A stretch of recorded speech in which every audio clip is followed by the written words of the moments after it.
என்ன வண்டி இருக்குமா இங்கே இப்போ காமிச்சு பார்த்தீங்கன்னா ஸ்ப்ளெண்டர் அந்த வண்டியோட இன்றைக்கி சென்ட் ஆஃப் டே. அதனால அந்த வண்டியை வந்து காமிச்சிடுறேன். டெம்பரரியாக நாங்கள் வச்சுருந்தோம் கொஞ்சம் நாளைக்கு. நான் நல்லா ஓடிச்சு காமிக்கிறேன் அந்த வண்டி. ஏதோ இதுதான்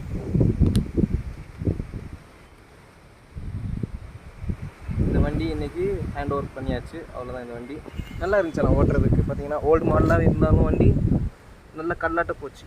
இன்னும் கியர் கொஞ்சம் ஸ்ட்ரக் ஆகும், கரெக்டாக கியர் உள்ளாது, நடுவில் நியூட்ரல் ஆகிடும். அதை விட்டிங்கன்னா இந்த வண்டி நல்லா ஓடிச்சு. அந்த பிளாட்டினாவோட நல்லாவே இருந்துச்சு. பார்த்தீங்கன்னா நல்லா ரோட்டில் கல்லாட்ட போச்சு. It's a good bike. இதை இன்னும் கொஞ்சம் மெயின்டைன் பண்ணால் நல்லாவே வரும். இதை இன்னும் பார்த்தீங்கன்னா மெயின்டைன் பண்ணால் இன்னும் நல்லா ஓடும். வண்டி பார்த்தீங்கன்னா இந்த கண்டிஷன்லேயே நல்லா ஓடிச்சு இந்த வண்டி.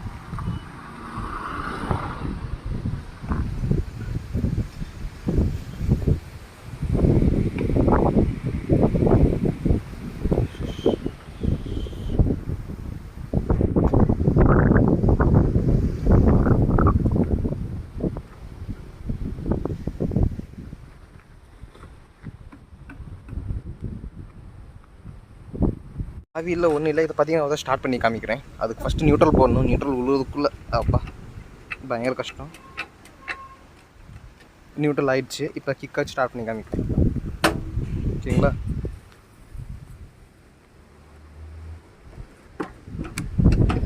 கிக்கடியக்குள்ளே 2 கை வேணும், ஒத்த கையில் முடியாது. அதனால ஸ்டார்ட் பண்ணிவிட்டு உங்களுக்கு காமிக்கிறேன். பார்த்தீங்கன்னா வண்டி ஸ்டார்ட் ஆகிடுச்சு.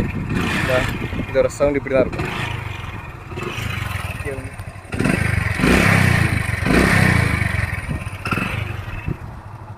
இந்த வண்டி பார்த்தீங்கன்னா கிட்டத்தட்ட 2002 மாடல், 2 or 3, 22 இயர்ஸ்க்கு மேலே ஆகிடுச்சு. இன்னும் நல்லா ஓடுது, மெயின்டெனன்ஸும் இல்லாமல். எல்லாம் ஓகே. கியர் மட்டும் கரெக்டாக ஷிஃப்ட் ஆகாது, மற்ற ஒன்றும் ப்ராப்ளமே கிடையாது. சூப்பராக போகுது. Old model Splendor plus hero Honda இது வந்து.